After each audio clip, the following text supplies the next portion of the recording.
My name's Ryan Wombacher. Most people just call me Womby. I'm the owner-operator of Hellmerica Customs. It's a small garage-based company for custom painting, leather tooling, slight minimal fabrication things.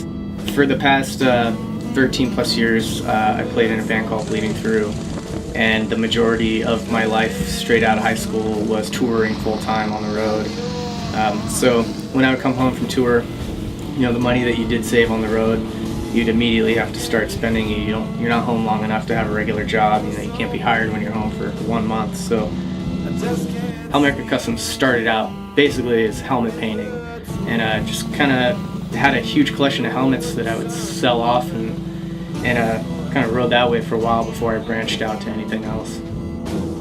Yeah, so I was handing out business cards at the motorcycle swap meet, and at that time I was only doing helmets. And you know, a guy came up and asked if I did bikes, and I hadn't yet, but the only way you're gonna learn is if you do it. So I paint bikes, you know, fingers crossed.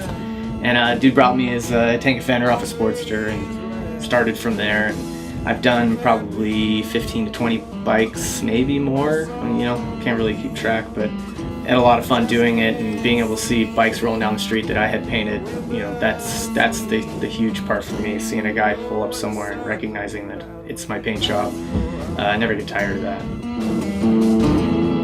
My leather tooling stuff, I started a few years ago. I was living in a house in Laguna with some friends, and my friend Eugene actually ended up getting like a starter kit from Tandy Leather, and just started messing around in the house with it. And one day I saw it laying around and thought I'd give it a shot, and he's like, yeah, go for it, man. So I really kind of just fell into it, and became kind of a fun hobby. So it was really, if it wasn't for him getting that little starter kit, I don't think I ever would have figured out, you know, leather tooling. I had never seen leather tooling before.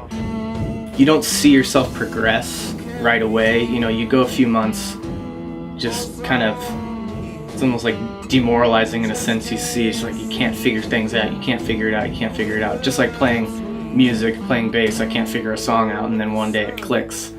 And I think that's with the leather tooling and the painting, is you practice, and then you eventually, months down the line, you realize all of a sudden you look back at your work and it's twice as good as it was before, and you don't even know when it happened. When I first started, I was kind of scared to fail, and when I'm working on a customer's tank or helmet or something, it's still very nerve-wracking. I really think a lot of people don't do stuff because they're afraid to fail, I guess, but the only way you're going to learn is if you step out of your comfort zone. And I'm constantly stepping out of my comfort zone, and I really think that is the only way to progress in life, is step out of your comfort zone and try something new.